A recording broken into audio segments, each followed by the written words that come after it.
ಓಂ ಶಾಂತಿ. ಇಂದಿನ ಪರಮಾತ್ಮನ ಮಹಾವಾಕ್ಯ ಮುರಳಿ ದಿನಾಂಕ 18/4/2025. ಬಾಪ್ದಾದ ಮಧುಬನ.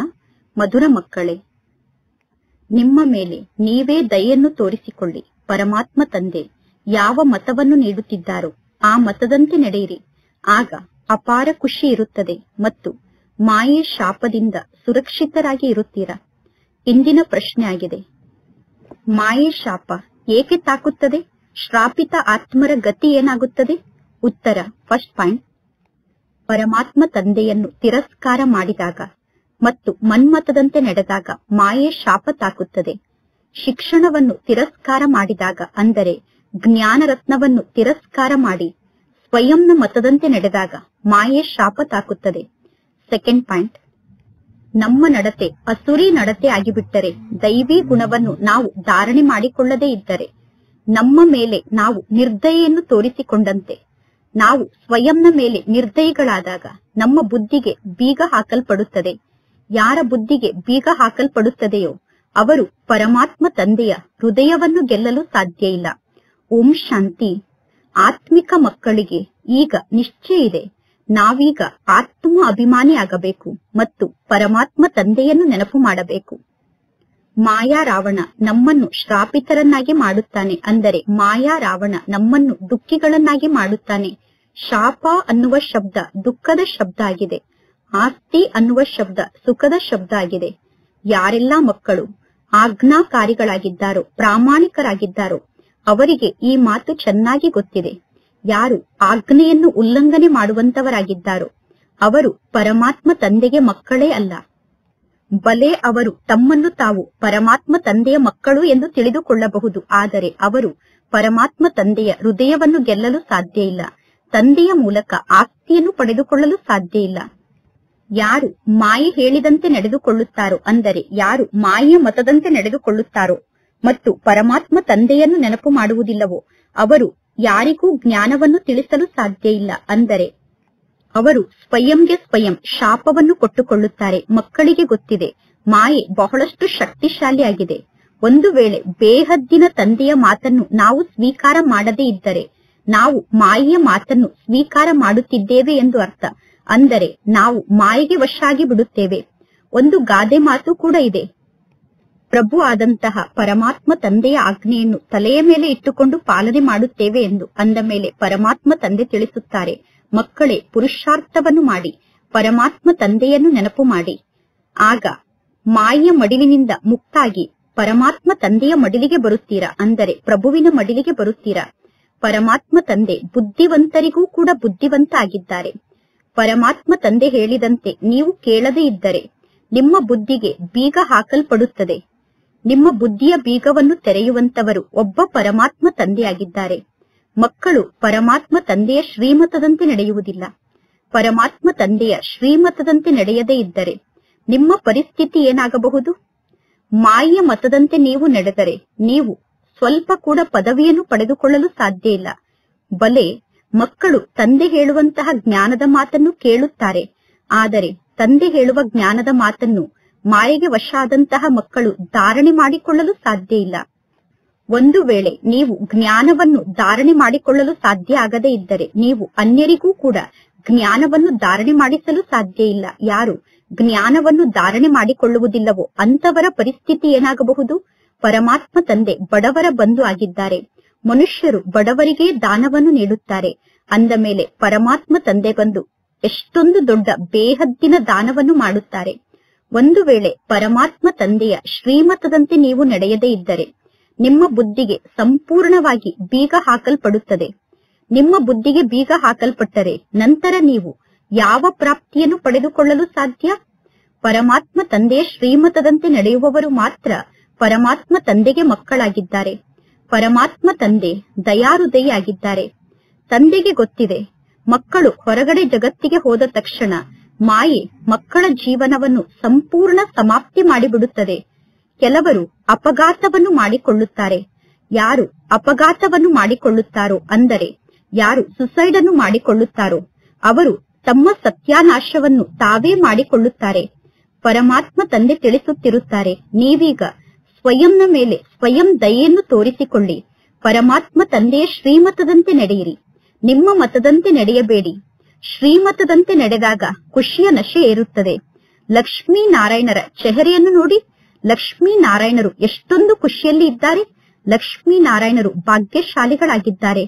ಅಂದ ಮೇಲೆ ಪುರುಷಾರ್ಥವನ್ನು ಮಾಡಿ ಲಕ್ಷ್ಮೀನಾರಾಯಣರ ಸಮಾನ ಶ್ರೇಷ್ಠ ಪದವಿಯನ್ನು ಪಡೆದುಕೊಳ್ಳಬೇಕು.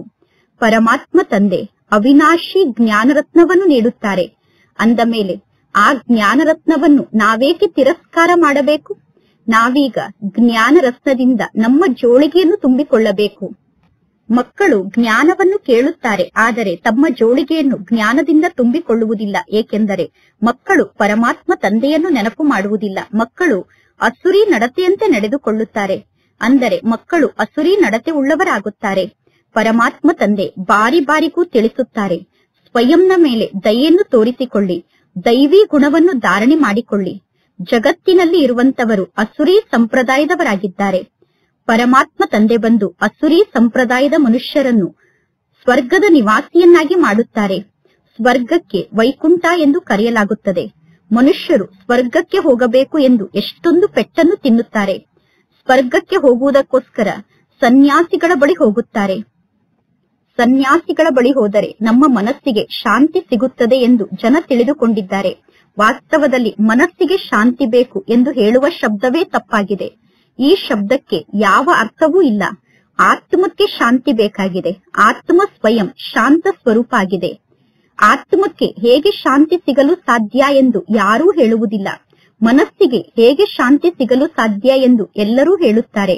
ಅಂದ ಮೇಲೆ ಮನಸ್ಸು ಅಂದರೆ ಏನು, ಬುದ್ಧಿ ಅಂದರೆ ಏನು, ಆತ್ಮ ಅಂದರೆ ಏನು ಅನ್ನುವುದು ಯಾರಿಗೂ ಸ್ವಲ್ಪ ಕೂಡ ಗೊತ್ತಿಲ್ಲ. ಜಗತ್ತಿನ ಜನ ಏನೆಲ್ಲವನ್ನು ಹೇಳುತ್ತಿದ್ದಾರೋ ಮತ್ತು ಏನೆಲ್ಲವನ್ನು ಮಾಡುತ್ತಿದ್ದಾರೋ ಅದೆಲ್ಲ ಭಕ್ತಿ ಮಾರ್ಗ ಆಗಿದೆ. ಭಕ್ತಿ ಮಾರ್ಗದಲ್ಲಿ ಏಣಿಯನ್ನು ಕೆಳಗಡೆ ಇಳಿಯುತ್ತಾ ಎಲ್ಲರೂ ತಮೋ ಪ್ರಧಾನರಾಗುತ್ತಾರೆ. ಬಲೆ ಕೆಲವರ ಬಳಿ ಬಹಳಷ್ಟು ಧನ ಸಂಪತ್ತು ಇದೆ, ಆಸ್ತಿ ಇದೆ, ಆದರೆ ಅವರು ಈಗಲೂ ರಾವಣನ ರಾಜ್ಯದಲ್ಲಿ ಇದ್ದಾರೆ. ಈಗ ಮಕ್ಕಳಾದ ನೀವು ಚಿತ್ರದ ಬಗ್ಗೆ ಬಹಳ ಚೆನ್ನಾಗಿ ಜ್ಞಾನವನ್ನು ತಿಳಿಸುವಂತಹ ಅಭ್ಯಾಸವನ್ನು ಮಾಡಿಕೊಳ್ಳಬೇಕು. ಪರಮಾತ್ಮ ತಂದೆ ಎಲ್ಲಾ ಸೆಂಟರ್ನ ಮಕ್ಕಳಿಗೆ ತಿಳಿಸುತ್ತಾರೆ. ಮಕ್ಕಳು ನಂಬರ್ ವಾರ್ ಆಗಿದ್ದಾರೆ. ಕೆಲವು ಮಕ್ಕಳು ರಾಜ್ಯ ಪದವಿಯನ್ನು ಪಡೆದುಕೊಳ್ಳಲು ಪುರುಷಾರ್ಥವನ್ನು ಮಾಡುವುದಿಲ್ಲ. ಅಂದ ಮೇಲೆ ನೀವು ಪ್ರಜಾ ಪದವಿಯನ್ನು ಪಡೆದುಕೊಂಡು ಏನನ್ನು ಮಾಡುತ್ತೀರಾ? ನೀವು ಪ್ರಜೆಗಳಾಗಿ ಏನನ್ನು ಮಾಡುತ್ತೀರಾ? ನೀವು ಸೇವೆಯನ್ನು ಮಾಡದೇ ಇದ್ದರೆ ನಿಮಗೆ ಸ್ವಯಂನ ಬಗ್ಗೆ ಕರುಣೆ ಬರುವುದಿಲ್ಲ. ನೀವು ಸ್ವಯಂನ ಬಗ್ಗೆ ಕರುಣೆಯನ್ನು ತೋರಿಸಿಕೊಂಡು ಸೇವೆಯನ್ನು ಮಾಡದೇ ಇದ್ದರೆ ನೀವು ಯಾವ ಪದವಿಯನ್ನು ಪಡೆದುಕೊಳ್ಳುತ್ತೀರಾ? ಸ್ವಯಂನ ಮೇಲೆ ಸ್ವಯಂಗೆ ಕರುಣೆ ಬರುತ್ತಿಲ್ಲ, ನಾವು ಸೇವೆಯನ್ನು ಮಾಡುತ್ತಿಲ್ಲ ಅಂದರೆ ನಾವು ಯಾವ ಪದವಿಯನ್ನು ಪಡೆದುಕೊಳ್ಳಲು ಸಾಧ್ಯ? ಪುನಃ ಅಂತವರನ್ನು ನೋಡಿ ತಿಳಿದುಕೊಳ್ಳಲಾಗುತ್ತದೆ. ನಾಟಕದಲ್ಲಿ ಇವರ ಪಾತ್ರ ಇದೇ ರೀತಿ ಫಿಕ್ಸ್ ಆಗಿದೆ ಎಂದು. ಸ್ವಯಂನ ಕಲ್ಯಾಣವನ್ನು ಮಾಡಿಕೊಳ್ಳುವುದಕ್ಕೋಸ್ಕರ ಜ್ಞಾನದ ಜೊತೆಗೆ ಯೋಗ ಕೂಡ ಬೇಕು. ಮಕ್ಕಳು ಯೋಗದಲ್ಲಿ ಸ್ಥಿತ ಆಗುವುದಿಲ್ಲ. ನೀವು ಯೋಗದಲ್ಲಿ ಸ್ಥಿತ ಆಗದೇ ಇದ್ದರೆ ಸ್ವಲ್ಪ ಕೂಡ ನಿಮ್ಮ ಕಲ್ಯಾಣ ಆಗುವುದಿಲ್ಲ. ನೀವು ಯೋಗದಲ್ಲಿ ಸ್ಥಿತ ಆಗದೇ ಇದ್ದರೆ ನೀವು ಪಾವನ ಆಗಲು ಸಾಧ್ಯ ಇಲ್ಲ. ಜ್ಞಾನ ಅಂತೂ ಬಹಳ ಸಹಜ ಆಗಿದೆ, ಆದರೆ ನೀವೀಗ ಸ್ವಯಂನ ಕಲ್ಯಾಣವನ್ನು ಮಾಡಿಕೊಳ್ಳಬೇಕು. ಮಕ್ಕಳು ಯೋಗದಲ್ಲಿ ಸ್ಥಿತ ಆಗದೇ ಇರುವ ಕಾರಣ ಸ್ವಲ್ಪ ಕೂಡ ಸ್ವಯಂನ ಕಲ್ಯಾಣವನ್ನು ಮಾಡಿಕೊಳ್ಳುವುದಿಲ್ಲ. ಯೋಗ ಇಲ್ಲದೆ ನೀವು ಹೇಗೆ ಪಾವನ ಆಗಲು ಸಾಧ್ಯ? ಜ್ಞಾನವೇ ಬೇರೆ ಆಗಿದೆ, ಯೋಗವೇ ಬೇರೆ ಆಗಿದೆ. ಯೋಗದಲ್ಲಿ ಮಕ್ಕಳು ಬಹಳಷ್ಟು ಕಚ್ಚಾ ಆಗಿದ್ದಾರೆ. ಪರಮಾತ್ಮ ತಂದೆಯನ್ನು ನೆನಪು ಮಾಡುವಂತಹ ಬುದ್ಧಿ ಕೂಡ ಮಕ್ಕಳಿಗೆ ಇಲ್ಲ. ತಂದೆಯನ್ನು ನೆನಪು ಮಾಡದೇ ಇದ್ದರೆ ನಿಮ್ಮ ವಿಕರ್ಮ ಹೇಗೆ ವಿನಾಶ ಆಗಲು ಸಾಧ್ಯ? ತಂದೆಯನ್ನು ನೆನಪು ಮಾಡದೇ ಇದ್ದರೆ ಪುನಃ ನೀವು ಶಿಕ್ಷೆಯನ್ನು ಅನುಭವ ಮಾಡಬೇಕಾಗುತ್ತದೆ. ನಂತರ ಬಹಳಷ್ಟು ಪಶ್ಚಾತ್ತಾಪವನ್ನು ಪಡಬೇಕಾಗುತ್ತದೆ. ಲೌಕಿಕ ಜಗತ್ತಿನಲ್ಲಿ ಸ್ಥೂಲ ಸಂಪಾದನೆಯನ್ನು ಮಾಡಿಕೊಳ್ಳದೇ ಇದ್ದರೆ ಯಾರು ಶಿಕ್ಷೆಯನ್ನು ಅನುಭವ ಮಾಡುವುದಿಲ್ಲ. ಈ ಜ್ಞಾನ ಮಾರ್ಗದಲ್ಲಿ ಪಾಪದ ಹೊರೆ ತಲೆಯ ಮೇಲೆ ಬಹಳಷ್ಟು ಇದೆ. ಯಾರ ತಲೆಯ ಮೇಲೆ ಪಾಪದ ಹೊರೆ ಇದೆಯೋ ಅವರು ಬಹಳಷ್ಟು ಶಿಕ್ಷೆಯನ್ನು ಅನುಭವ ಮಾಡಬೇಕಾಗುತ್ತದೆ.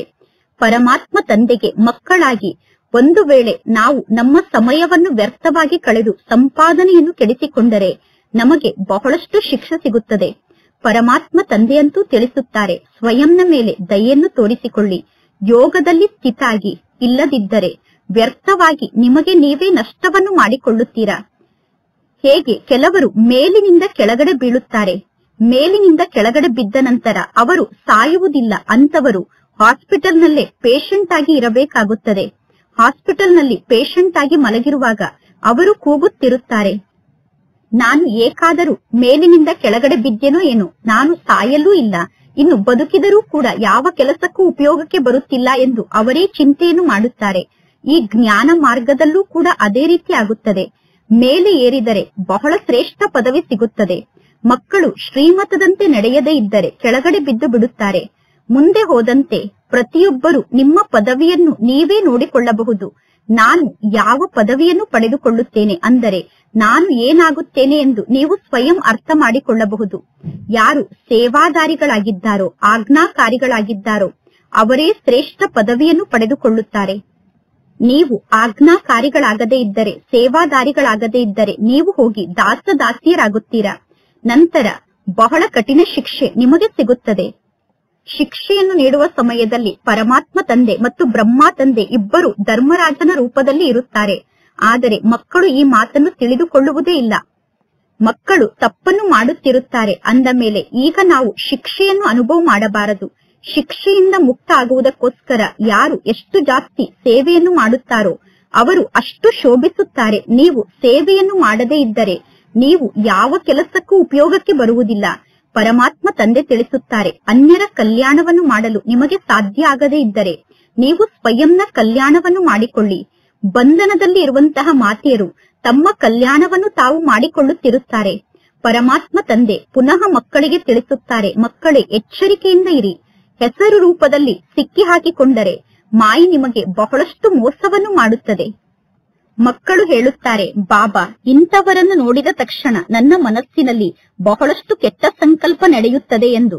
ಪರಮಾತ್ಮ ತಂದೆ ತಿಳಿಸುತ್ತಾರೆ, ಮನಸ್ಸಿನಲ್ಲಿ ಕೆಟ್ಟ ಸಂಕಲ್ಪ ಬಂದರೂ ಕೂಡ ಕರ್ಮೇಂದ್ರಿಯದಿಂದ ಎಂದು ಕೆಟ್ಟ ಕಾರ್ಯವನ್ನು ಮಾಡಬಾರದು.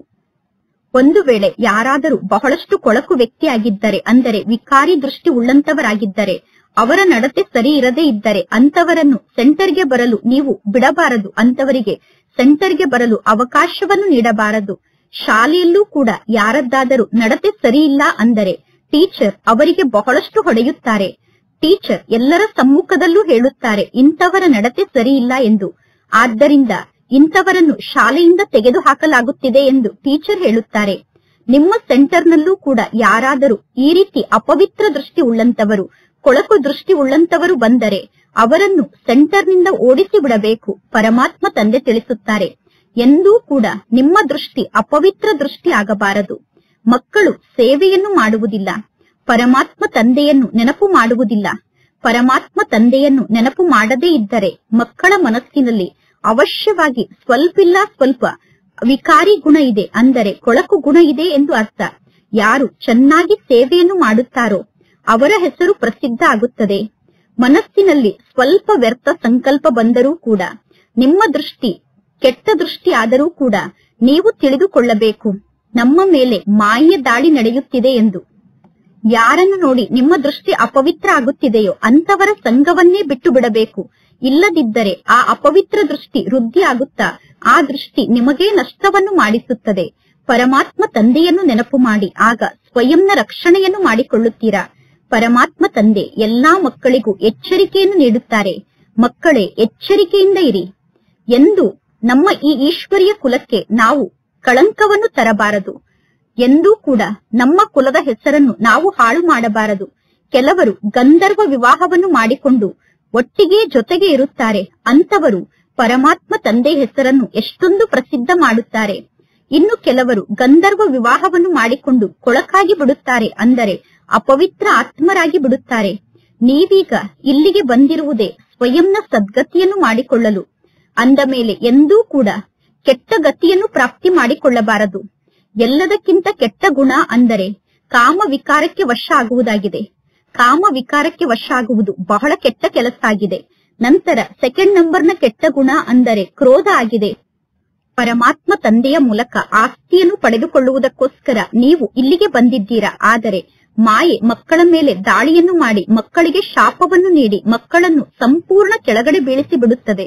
ಅಂದರೆ ಮಕ್ಕಳು ಸ್ವಯಂಗೆ ಸ್ವಯಂ ಶಾಪವನ್ನು ಕೊಟ್ಟುಕೊಳ್ಳುತ್ತಾರೆ. ಅಂದ ಮೇಲೆ ಪರಮಾತ್ಮ ತಂದೆ ತಿಳಿಸುತ್ತಾರೆ, ನೀವು ಬಹಳಷ್ಟು ಎಚ್ಚರಿಕೆಯಿಂದ ಇರಬೇಕು. ಅಂತಹ ಕೆಟ್ಟ ವ್ಯಕ್ತಿಗಳು ನಿಮ್ಮ ಸಮ್ಮುಖಕ್ಕೆ ಬಂದರೆ ಅವರನ್ನು ಅಲ್ಲಿಂದ ಕಳಿಸಿಬಿಡಬೇಕು. ಅಂದರೆ ಅಪವಿತ್ರ ದೃಷ್ಟಿ ಉಳ್ಳಂತಹ ವ್ಯಕ್ತಿಗಳು ನಿಮ್ಮ ಸಮ್ಮುಖಕ್ಕೆ ಬಂದರೆ ಅವರನ್ನು ಅಲ್ಲಿಂದ ಕಳಿಸಿಬಿಡಬೇಕು. ಅಮೃತವನ್ನು ಕುಡಿಯುವುದಕ್ಕೋಸ್ಕರ ಅಸುರರೂ ಕೂಡ ಬಂದರು ಎಂದು ಶಾಸ್ತ್ರದಲ್ಲಿ ತೋರಿಸುತ್ತಾರೆ. ಇಲ್ಲಿ ಬಂದು ಅಮೃತವನ್ನು ಕುಡಿದು ಹೋಗಿ ಪುನಃ ಹೊರಗಡೆ ಜಗತ್ತಿಗೆ ಹೋಗಿ ಅಸುರರಾಗಿ ಕೊಳಕು ಕಾರ್ಯವನ್ನು ಮಾಡಿದರು ಎಂದು ಶಾಸ್ತ್ರದಲ್ಲಿ ತೋರಿಸುತ್ತಾರೆ. ಯಾರು ಪರಮಾತ್ಮ ತಂದೆಯ ಸಮ್ಮುಖಕ್ಕೆ ಬಂದು ಜ್ಞಾನಾಮೃತವನ್ನು ಕುಡಿದು ಪುನಃ ಹೊರಗಡೆ ಜಗತ್ತಿಗೆ ಹೋಗಿ ಅಸುರರಾಗಿ ಕೊಳಕು ಕಾರ್ಯವನ್ನು ಮಾಡುತ್ತಾರೋ ಅಂತವರು ಪುನಃ ಅನ್ಯರಿಗೆ ಜ್ಞಾನವನ್ನು ತಿಳಿಸಲು ಸಾಧ್ಯ ಇಲ್ಲ. ಯಾರು ಅಸುರರಾಗುತ್ತಾರೋ ಅವರ ಬುದ್ಧಿಗೆ ಬೀಗ ಹಾಕಲ್ಪಡುತ್ತದೆ.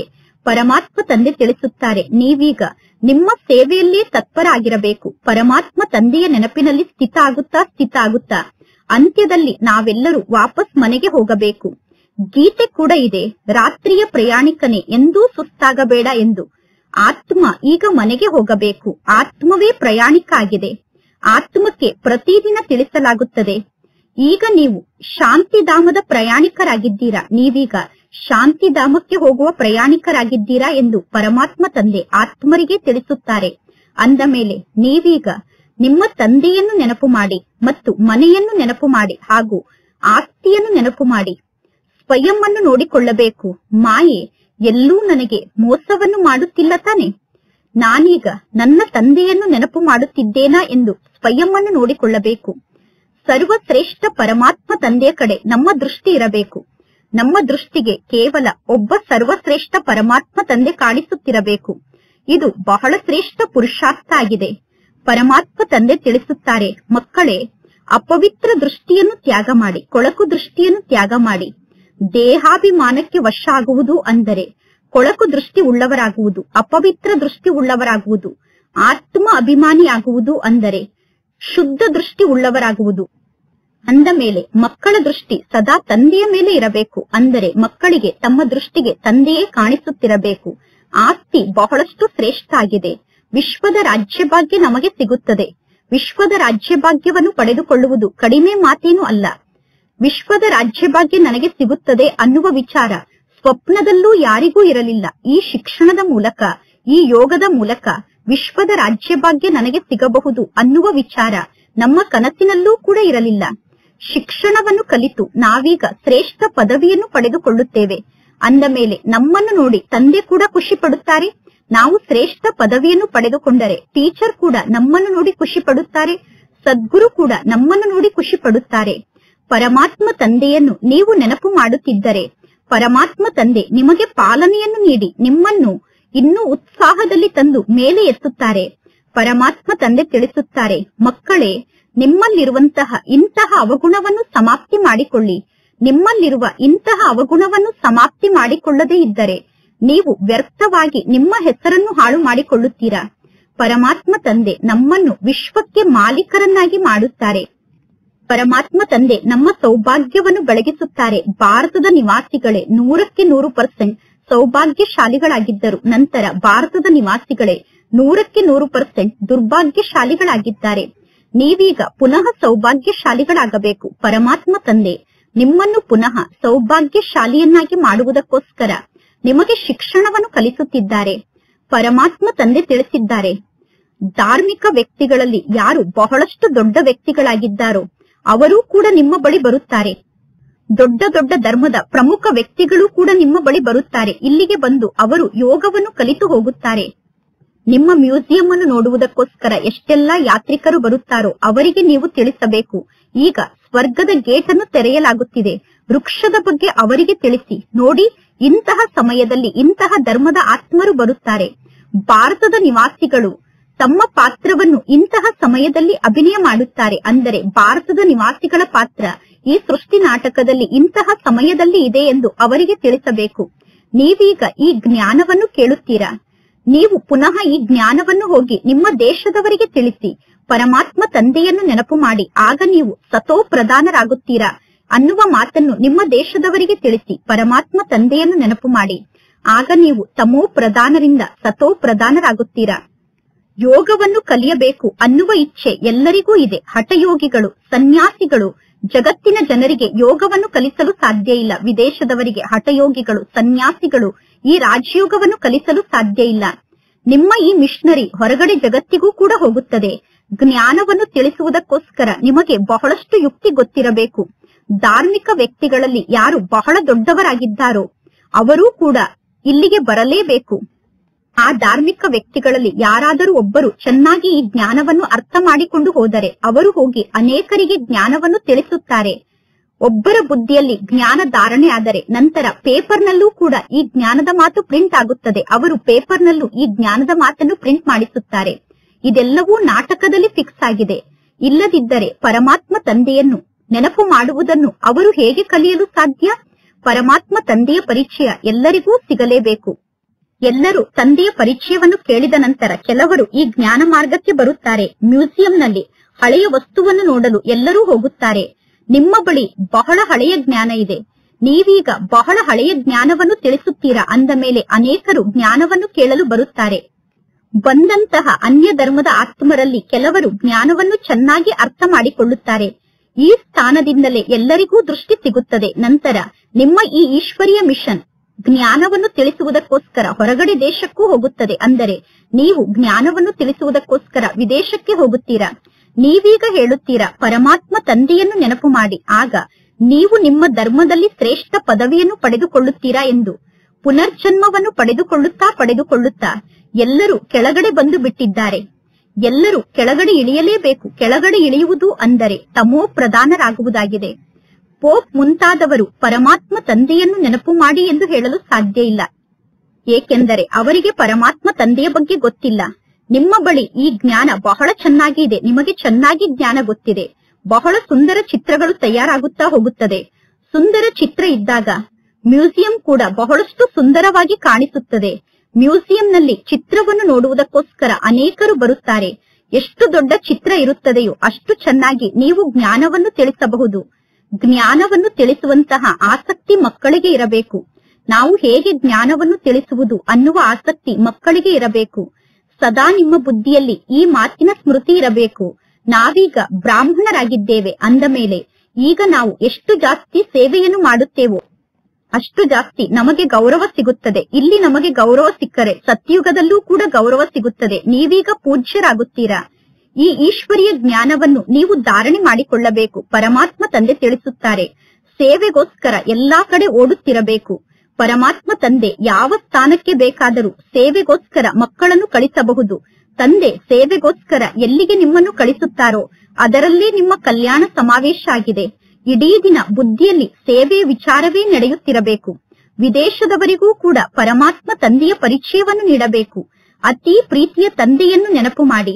ಯಾವುದೇ ದೇಹದಾರಿ ಗುರುವನ್ನು ನೆನಪು ಮಾಡಬೇಡಿ. ಅಂದರೆ ದೇಹದಾರಿಯನ್ನು ನಿಮ್ಮ ಗುರುವನ್ನಾಗಿ ಮಾಡಿಕೊಳ್ಳಬೇಡಿ. ಸರ್ವರಿಗೂ ಸದ್ಗತಿದಾತ ಒಬ್ಬ ಪರಮಾತ್ಮ ತಂದೆಯಾಗಿದ್ದಾರೆ. ಈಗ ಹೋಲ್ಸೇಲ್ ಆಗಿ ಸಾವು ಸಮ್ಮುಖದಲ್ಲೇ ನಿಂತಿದೆ. ಹೇಗೆ ಹೋಲ್ಸೇಲ್ ಮತ್ತು ರಿಟೇಲ್ ವ್ಯಾಪಾರ ಇರುತ್ತದೆ ತಾನೆ? ಪರಮಾತ್ಮ ತಂದೆ ಹೋಲ್ಸೇಲ್ ವ್ಯಾಪಾರವನ್ನು ಮಾಡುತ್ತಾರೆ. ತಂದೆ ಹೋಲ್ಸೇಲ್ ಆಗಿ ಆಸ್ತಿಯನ್ನು ನೀಡುತ್ತಾರೆ. 21 ಜನ್ಮಕ್ಕೋಸ್ಕರ ವಿಶ್ವದ ರಾಜ್ಯಭಾಗ್ಯವನ್ನು ಪಡೆದುಕೊಳ್ಳಿ. ಮುಖ್ಯ ಚಿತ್ರ ಅಂದರೆ ತ್ರಿಮೂರ್ತಿಯ ಚಿತ್ರ, ಕಲ್ಪವೃಕ್ಷದ ಚಿತ್ರ, ಸೃಷ್ಟಿ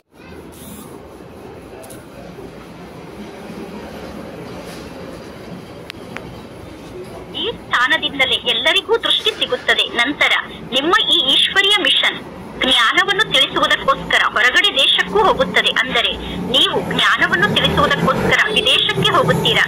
ನೀವೀಗ ಹೇಳುತ್ತೀರಾ ಪರಮಾತ್ಮ ತಂದೆಯನ್ನು ನೆನಪು ಮಾಡಿ, ಆಗ ನೀವು ನಿಮ್ಮ ಧರ್ಮದಲ್ಲಿ ಶ್ರೇಷ್ಠ ಪದವಿಯನ್ನು ಪಡೆದುಕೊಳ್ಳುತ್ತೀರಾ ಎಂದು. ಪುನರ್ಜನ್ಮವನ್ನು ಪಡೆದುಕೊಳ್ಳುತ್ತಾ ಎಲ್ಲರೂ ಕೆಳಗಡೆ ಬಂದು ಬಿಟ್ಟಿದ್ದಾರೆ. ಎಲ್ಲರೂ ಕೆಳಗಡೆ ಇಳಿಯಲೇಬೇಕು. ಕೆಳಗಡೆ ಇಳಿಯುವುದು ಅಂದರೆ ತಮೋ ಪ್ರಧಾನರಾಗುವುದಾಗಿದೆ. ಪೋಪ್ ಮುಂತಾದವರು ಪರಮಾತ್ಮ ತಂದೆಯನ್ನು ನೆನಪು ಮಾಡಿ ಎಂದು ಹೇಳಲು ಸಾಧ್ಯ ಇಲ್ಲ, ಏಕೆಂದರೆ ಅವರಿಗೆ ಪರಮಾತ್ಮ ತಂದೆಯ ಬಗ್ಗೆ ಗೊತ್ತಿಲ್ಲ. ನಿಮ್ಮ ಬಳಿ ಈ ಜ್ಞಾನ ಬಹಳ ಚೆನ್ನಾಗಿ ಇದೆ, ನಿಮಗೆ ಚೆನ್ನಾಗಿ ಜ್ಞಾನ ಗೊತ್ತಿದೆ. ಬಹಳ ಸುಂದರ ಚಿತ್ರಗಳು ತಯಾರಾಗುತ್ತಾ ಹೋಗುತ್ತದೆ.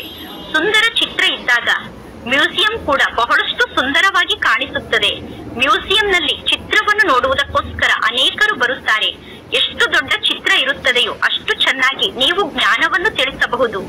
ಜ್ಞಾನವನ್ನು ತಿಳಿಸುವಂತಹ ಆಸಕ್ತಿ ಮಕ್ಕಳಿಗೆ ಇರಬೇಕು. ನಾವು ಹೇಗೆ ಜ್ಞಾನವನ್ನು ತಿಳಿಸುವುದು ಅನ್ನುವ ಆಸಕ್ತಿ ಮಕ್ಕಳಿಗೆ ಇರಬೇಕು. ಸದಾ ನಿಮ್ಮ ಬುದ್ಧಿಯಲ್ಲಿ ಈ ಮಾತಿನ ಸ್ಮೃತಿ ಇರಬೇಕು. ನಾವೀಗ ಬ್ರಾಹ್ಮಣರಾಗಿದ್ದೇವೆ ಅಂದ ಮೇಲೆ ಈಗ ನಾವು ಎಷ್ಟು ಜಾಸ್ತಿ ಸೇವೆಯನ್ನು ಮಾಡುತ್ತೇವೋ ಅಷ್ಟು ಜಾಸ್ತಿ ನಮಗೆ ಗೌರವ ಸಿಗುತ್ತದೆ. ಇಲ್ಲಿ ನಮಗೆ ಗೌರವ ಸಿಕ್ಕರೆ ಸತ್ಯುಗದಲ್ಲೂ ಕೂಡ ಗೌರವ ಸಿಗುತ್ತದೆ. ನೀವೀಗ ಪೂಜ್ಯರಾಗುತ್ತೀರಾ. ಈ ಈಶ್ವರೀಯ ಜ್ಞಾನವನ್ನು ನೀವು ಧಾರಣೆ ಮಾಡಿಕೊಳ್ಳಬೇಕು. ಪರಮಾತ್ಮ ತಂದೆ ತಿಳಿಸುತ್ತಾರೆ, ಸೇವೆಗೋಸ್ಕರ ಎಲ್ಲಾ ಕಡೆ ಓಡುತ್ತಿರಬೇಕು. ಪರಮಾತ್ಮ ತಂದೆ ಯಾವ ಸ್ಥಾನಕ್ಕೆ ಬೇಕಾದರೂ ಸೇವೆಗೋಸ್ಕರ ಮಕ್ಕಳನ್ನು ಕಳಿಸಬಹುದು. ತಂದೆ ಸೇವೆಗೋಸ್ಕರ ಎಲ್ಲಿಗೆ ನಿಮ್ಮನ್ನು ಕಳಿಸುತ್ತಾರೋ ಅದರಲ್ಲೇ ನಿಮ್ಮ ಕಲ್ಯಾಣ ಸಮಾವೇಶ ಆಗಿದೆ. ಇಡೀ ದಿನ ಬುದ್ಧಿಯಲ್ಲಿ ಸೇವೆಯ ವಿಚಾರವೇ ನಡೆಯುತ್ತಿರಬೇಕು. ವಿದೇಶದವರಿಗೂ ಕೂಡ ಪರಮಾತ್ಮ ತಂದೆಯ ಪರಿಚಯವನ್ನು ನೀಡಬೇಕು. ಅತಿ ಪ್ರೀತಿಯ ತಂದೆಯನ್ನು ನೆನಪು ಮಾಡಿ. ಯಾವುದೇ ದೇಹದಾರಿ ಗುರುವನ್ನು ನೆನಪು ಮಾಡಬೇಡಿ. ಅಂದರೆ ದೇಹದಾರಿಯನ್ನು ನಿಮ್ಮ ಗುರುವನ್ನಾಗಿ ಮಾಡಿಕೊಳ್ಳಬೇಡಿ. ಸರ್ವರಿಗೂ ಸದ್ಗತಿದಾತ ಒಬ್ಬ ಪರಮಾತ್ಮ ತಂದೆ ಆಗಿದ್ದಾರೆ. ಈಗ ಹೋಲ್ಸೇಲ್ ಆಗಿ ಸಾವು ಸಮ್ಮುಖದಲ್ಲೇ ನಿಂತಿದೆ. ಹೇಗೆ ಹೋಲ್ಸೇಲ್ ಮತ್ತು ರಿಟೇಲ್ ವ್ಯಾಪಾರ ಇರುತ್ತದೆ ತಾನೆ? ಪರಮಾತ್ಮ ತಂದೆ ಹೋಲ್ಸೇಲ್ ವ್ಯಾಪಾರವನ್ನು ಮಾಡುತ್ತಾರೆ. ತಂದೆ ಹೋಲ್ಸೇಲ್ ಆಗಿ ಆಸ್ತಿಯನ್ನು ನೀಡುತ್ತಾರೆ. 21 ಜನ್ಮಕ್ಕೋಸ್ಕರ ವಿಶ್ವದ ರಾಜ್ಯ ಭಾಗ್ಯವನ್ನು ಪಡೆದುಕೊಳ್ಳಿ. ಮುಖ್ಯ ಚಿತ್ರ ಅಂದರೆ ತ್ರಿಮೂರ್ತಿಯ ಚಿತ್ರ, ಕಲ್ಪವೃಕ್ಷದ ಚಿತ್ರ, ಸೃಷ್ಟಿ ಚಕ್ರದ ಚಿತ್ರ, ಏಣಿಯ ಚಿತ್ರ ಮತ್ತು ವಿರಾಟ ರೂಪದ ಚಿತ್ರ ಆಗಿದೆ. ಹಾಗೂ ಗೀತೆಯ ಭಗವಂತ ಯಾರಾಗಿದ್ದಾರೆ ಅನ್ನುವ ಚಿತ್ರ ಆಗಿದೆ. ಈ ಚಿತ್ರಗಳು ಬಹಳಷ್ಟು ಫಸ್ಟ್ ಕ್ಲಾಸ್ ಆಗಿದೆ. ಈ ಚಿತ್ರದಲ್ಲಿ ಸಂಪೂರ್ಣವಾಗಿ ತಂದೆಯ ಮಹಿಮೆ ಇದೆ. ಪರಮಾತ್ಮ ತಂದೆ ಶ್ರೀಕೃಷ್ಣನನ್ನು ಹೇಗೆ ಶ್ರೀಕೃಷ್ಣನನ್ನಾಗಿ ಮಾಡುತ್ತಾರೆ ಅನ್ನುವ ಮಹಿಮೆ ಈ ಚಿತ್ರದಲ್ಲಿ ಇದೆ. ಆಸ್ತಿಯನ್ನು ಪರಮಾತ್ಮ ತಂದೆ ಮಕ್ಕಳಿಗೆ ನೀಡಿದ್ದಾರೆ. ಪರಮಾತ್ಮ ತಂದೆ ಮಕ್ಕಳಿಗೆ ಈ ಆಸ್ತಿಯನ್ನು ನೀಡಿದ್ದಾರೆ. ಕಲಿಯುಗದಲ್ಲಿ ಬಹಳಷ್ಟು ಜನ ಮನುಷ್ಯರಿದ್ದಾರೆ. ಸತ್ಯುಗದಲ್ಲಿ ಜನಸಂಖ್ಯೆ ಬಹಳ ಕಡಿಮೆ ಇರುತ್ತದೆ. ಅಂದ ಮೇಲೆ ಇಷ್ಟೆಲ್ಲ ಅದಲಿ ಬದಲಿಯನ್ನು ಯಾರು ಮಾಡಿದರು ಅನ್ನುವುದು ಯಾರಿಗೂ ಗೊತ್ತಿಲ್ಲ. ಯಾತ್ರಿಕರು ಬಹಳಷ್ಟು ಜನ ಬರುತ್ತಾರೆ. ದೊಡ್ಡ ದೊಡ್ಡ ನಗರಕ್ಕೆ ಯಾತ್ರಿಕರು ಬಹಳಷ್ಟು ಜನ ಬರುತ್ತಿರುತ್ತಾರೆ. ಅಂದ ಮೇಲೆ ಅವರು ನಿಮ್ಮ ಬಳಿ ಬಂದು ಪರಮಾತ್ಮ ತಂದೆಯ ಪರಿಚಯವನ್ನು ಪಡೆದುಕೊಳ್ಳುತ್ತಾರೆ. ಸೇವೆಯನ್ನು ಮಾಡುವುದಕ್ಕೋಸ್ಕರ ಬಹಳಷ್ಟು ಜ್ಞಾನದ ಪಾಯಿಂಟ್ಸ್ ನಿಮಗೆ ಸಿಗುತ್ತಿರುತ್ತದೆ. ವಿದೇಶಕ್ಕೂ ಕೂಡ ಸೇವೆಯನ್ನು ಮಾಡುವುದಕ್ಕೋಸ್ಕರ ಹೋಗಬೇಕು. ಒಂದು ಕಡೆ ಪರಮಾತ್ಮ ತಂದೆಯ ಪರಿಚಯವನ್ನು ನೀಡುತ್ತಿರಬೇಕು. ಇನ್ನೊಂದು ಕಡೆ ಯುದ್ಧ ಕೂಡ ನಡೆಯುತ್ತಿರುತ್ತದೆ. ಸತ್ಯಯುಗದಲ್ಲಿ ಜನಸಂಖ್ಯೆ ಬಹಳ ಕಡಿಮೆ ಇರುತ್ತದೆ. ಇನ್ನು ಉಳಿದಿದ್ದೆಲ್ಲ ವಿನಾಶ ಆಗುತ್ತದೆ. ವಿಶ್ವದ ಇತಿಹಾಸ ಮತ್ತು ಭೂಗೋಳ ಪುನರಾವರ್ತನೆ ಆಗುತ್ತದೆ. ಏನೆಲ್ಲ ಆಗಿ ಹೋಗಿದೆಯೋ ಅದು ಪುನಃ ಪುನರಾವರ್ತನೆ ಆಗುತ್ತದೆ. ಆದರೆ ಯಾರಿಗಾದರೂ ಈ ಜ್ಞಾನವನ್ನು ತಿಳಿಸುವಂತಹ ಬುದ್ಧಿ ನಿಮಗೆ ಇರಬೇಕು. ಒಳ್ಳೆಯದು. ಮಧುರಾತಿ ಮಧುರ ಅಗಲಿ ಹೋಗಿ ಮರಳಿ ಸಿಕ್ಕಿರುವ ಮಕ್ಕಳ ಪ್ರತಿ ಮಾಸ್ಪಿತಾ ಬಾಪ್ದಾದರವರ ನೆನಪು, ಪ್ರೀತಿ ಹಾಗೂ ಸುಪ್ರಭಾತ. ಆತ್ಮಿಕ ಮಕ್ಕಳಿಗೆ ಆತ್ಮಿಕ ತಂದೆಯ ನಮಸ್ತೆ. ಆತ್ಮಿಕ ತಂದೆಗೆ ಆತ್ಮಿಕ ಮಕ್ಕಳ ನೆನಪು, ಪ್ರೀತಿ ಹಾಗೂ ನಮಸ್ತೆ ನಮಸ್ತೆ ನಮಸ್ತೆ. ಧಾರಣೆಗೋಸ್ಕರ ಮುಖ್ಯ ಸಾರ. ಫಸ್ಟ್ ಪಾಯಿಂಟ್, ನಿಮ್ಮ ದೃಷ್ಟಿ ಸದಾ ಒಬ್ಬ ತಂದೆಯ ಮೇಲೆ ಇರಬೇಕು. ಆತ್ಮ ಅಭಿಮಾನಿ ಆಗುವಂತಹ ಪುರುಷಾರ್ಥವನ್ನು ಮಾಡಿ ಮಾಯೆ ಪೆಟ್ಟಿನಿಂದ ಸ್ವಯಂನ ರಕ್ಷಣೆಯನ್ನು ಮಾಡಿಕೊಳ್ಳಬೇಕು. ಆತ್ಮ ಅಭಿಮಾನಿ ಆಗುವಂತಹ ಪುರುಷಾರ್ಥವನ್ನು ಮಾಡಿ ಮಾಯೆಯ ಮೋಸದಿಂದ ಸ್ವಯಂನ ರಕ್ಷಣೆಯನ್ನು ಮಾಡಿಕೊಳ್ಳಬೇಕು ಎಂದು ಕೆಟ್ಟ ದೃಷ್ಟಿಯನ್ನು ಇಟ್ಟುಕೊಂಡು ನಮ್ಮ ಕುಲದ ಹೆಸರನ್ನು ನಾವೇ ಕೆಡಿಸಿಕೊಳ್ಳಬಾರದು. ಸೆಕೆಂಡ್ ಪಾಯಿಂಟ್, ಸೇವೆಯನ್ನು ಮಾಡುವುದಕ್ಕೋಸ್ಕರ ಎಲ್ಲಾ ಕಡೆ ಓಡುತ್ತಿರಬೇಕು. ಸೇವೆಗೋಸ್ಕರ ಆ ಕಡೆ ಈ ಕಡೆ ಓಡುತ್ತಿರಬೇಕು. ಸೇವಾದಾರಿಗಳಾಗಬೇಕು, ಆಜ್ಞಾಕಾರಿಗಳಾಗಬೇಕು. ಸ್ವಯಂನ ಕಲ್ಯಾಣವನ್ನು ಮಾಡಿಕೊಳ್ಳಬೇಕು ಮತ್ತು ಅನ್ಯರ ಕಲ್ಯಾಣವನ್ನು ಮಾಡಬೇಕು. ಎಂದು ನಮ್ಮ ನಡತೆಯನ್ನು ಕೆಡಿಸಿಕೊಳ್ಳಬಾರದು. ಅಂದರೆ ಎಂದು ನಮ್ಮ ನಡತೆ ಕೆಟ್ಟ ನಡತೆ ಆಗಬಾರದು. ಇಂದಿನ ವರದಾನ ಆಗಿದೆ. ಪುಲಿಸ್ ಸ್ಟಾಪ್ ನ ಸ್ಟೇಜ್ ನ ಮೂಲಕ ಪ್ರಕೃತಿಯ ಏರುಪೇರನ್ನು ಸ್ಟಾಪ್ ಮಾಡುವಂತಹ ಮಾಸ್ಟರ್ ಪ್ರಕೃತಿಪತಿಯಾಗಿ ವರ್ತಮಾನ ಸಮಯದಲ್ಲಿ ಏರುಪೇರು ಜಾಸ್ತಿ ಆಗುತ್ತದೆ. ವರ್ತಮಾನ ಸಮಯ ಏರುಪೇರು ಜಾಸ್ತಿ ಆಗುವಂತಹ ಸಮಯ ಆಗಿದೆ. ಅಂತಿಮ ಪೇಪರ್ನಲ್ಲಿ ಒಂದು ಕಡೆ ಪ್ರಕೃತಿ ವಿಕರಾಳ ರೂಪವನ್ನು ಧಾರಣೆ ಮಾಡಿಕೊಳ್ಳುತ್ತದೆ. ಇನ್ನೊಂದು ಕಡೆ ಪಂಚವಿಕಾರ ವಿಕರಾಳ ರೂಪವನ್ನು ಧಾರಣೆ ಮಾಡಿಕೊಳ್ಳುತ್ತದೆ. ತಮೋಗುಣಿ ಆತ್ಮರ ದಾಳಿ ಕೂಡ ನಡೆಯುತ್ತದೆ ಮತ್ತು ಹಳೆಯ ಸಂಸ್ಕಾರದ ದಾಳಿ ಕೂಡ ನಡೆಯುತ್ತದೆ. ಇದೆಲ್ಲವೂ ಕೂಡ ಅಂತಿಮ ಸಮಯದಲ್ಲಿ ತಮ್ಮ ಚಾನ್ಸ್ ಅನ್ನು ಪಡೆದುಕೊಳ್ಳುತ್ತದೆ. ಈ ಎಲ್ಲಾ ಗುಣಗಳು ಲಾಸ್ಟ್ ಸಮಯದಲ್ಲಿ ತಮ್ಮ ತಮ್ಮ ಚಾನ್ಸ್ ಅನ್ನು ಪಡೆದುಕೊಳ್ಳುತ್ತದೆ. ಇಂತಹ ಸಮಯದಲ್ಲಿ ಸಂಕ್ಷಿಪ್ತಗೊಳಿಸಿಕೊಳ್ಳುವ ಶಕ್ತಿಯ ಮೂಲಕ ಈಗೀಗ ಸಾಕಾರ ಶರೀರಧಾರಿ ಆಗಬೇಕು, ಈಗೀಗ ಆಕಾರಿ ಸೂಕ್ಷ್ಮ ದೇವತೆ ಆಗಬೇಕು ಮತ್ತು ಈಗೀಗ ನಿರಾಕಾರಿ ಸ್ಥಿತಿಯಲ್ಲಿ ಸ್ಥಿತ ಆಗುವಂತಹ ಅಭ್ಯಾಸವನ್ನು ಮಾಡಿಕೊಳ್ಳಬೇಕು. ನೋಡಿದರೂ ನೋಡದಂತೆ ಇರಬೇಕು, ಕೇಳಿದರೂ ಕೇಳದಂತೆ ಇರಬೇಕು. ಯಾವಾಗ ಈ ರೀತಿ ಪುಲಿಸ್ ಸ್ಟಾಪ್ ಅನ್ನು ಇಡುವಂತಹ ಸ್ಟೇಜ್ ಅನ್ನು ಧಾರಣೆ ಮಾಡಿಕೊಳ್ಳುತ್ತೀರೋ ಆಗ ಪ್ರಕೃತಿ ಪತಿಯಾಗಿ ಪ್ರಕೃತಿಯ ಏರುಪೇರನ್ನು ಸಮಾಪ್ತಿ ಮಾಡಿ ಪ್ರಕೃತಿಯ ಏರುಪೇರನ್ನು ಸ್ಟಾಪ್ ಮಾಡಲು ಸಾಧ್ಯ ಆಗುತ್ತದೆ. ಇಂದಿನ ಸ್ಲೋಗನ್ ಆಗಿದೆ, ನಿರ್ವಿಘ್ನ ರಾಜ್ಯಕ್ಕೆ ಅಧಿಕಾರಿ ಆಗುವುದಕ್ಕೋಸ್ಕರ ನಿರ್ವಿಘ್ನ ಸೇವಾದಾರಿಗಳಾಗಿ. ಇಂದಿನ ಅವ್ಯಕ್ತ ಸೂಚನೆ ಆಗಿದೆ, ಕಂಬೈನ್ ರೂಪದ ಸ್ಮೃತಿಯ ಮೂಲಕ ಸದಾ ವಿಜಯಿಗಳಾಗಿ. ಸದಾ ಇದೇ ಸ್ಮೃತಿ ಇರಬೇಕು. ಆತ್ಮನಾದ ನಾನು ಸರ್ವಶ್ರೇಷ್ಠ ತಂದೆಯಾದಂತಹ ಪರಮಾತ್ಮ ತಂದೆಯ ಜೊತೆಗೆ ಕಂಬೈನ್ ಆಗಿದ್ದೇನೆ. ಸರ್ವಶ್ರೇಷ್ಠ ಆತ್ಮನಾದ ನನ್ನನ್ನು ಬಿಟ್ಟು ಇರಲು ಸಾಧ್ಯ ಇಲ್ಲ. ಅಂದರೆ ಪರಮಾತ್ಮ ತಂದೆಗೆ ಆತ್ಮನಾದ ನನ್ನನ್ನು ಬಿಟ್ಟು ಇರಲು ಸಾಧ್ಯ ಇಲ್ಲ ಮತ್ತು ನನಗೆ ಸರ್ವಶ್ರೇಷ್ಠ ತಂದೆಯಾದ ಪರಮಾತ್ಮ ತಂದೆಯನ್ನು ಬಿಟ್ಟು ಇರಲು ಸಾಧ್ಯ ಇಲ್ಲ. ನಾನು ತಂದೆಯನ್ನು ಅಗಲಿ ಇರಲು ಸಾಧ್ಯ ಇಲ್ಲ. ಈ ರೀತಿ ಪ್ರತಿಕ್ಷಣ ಮಾಲೀಕ ಆದಂತಹ ಪರಮಾತ್ಮ ತಂದೆ ನನ್ನ ಸಮ್ಮುಖದಲ್ಲಿ ಉಪಸ್ಥಿತ ಆಗಿದ್ದಾರೆ ಅನ್ನುವ ಅನುಭವದ ಮೂಲಕ ಆತ್ಮಿಕ ಸುಗಂಧದಲ್ಲಿ ಅವಿನಾಶಿ ರೂಪದಲ್ಲಿ ಸ್ಥಿತ ಆಗಿರುತ್ತೀರಾ ಮತ್ತು ಏಕರಸ ರೂಪದಲ್ಲಿ ಇದೇ ಸ್ಥಿತಿಯ ಅನುಭವದಲ್ಲಿ ಸ್ಥಿತ ಆಗಿರುತ್ತೀರಾ. ಒಳ್ಳೆಯದು. ಓಂ ಶಾಂತಿ.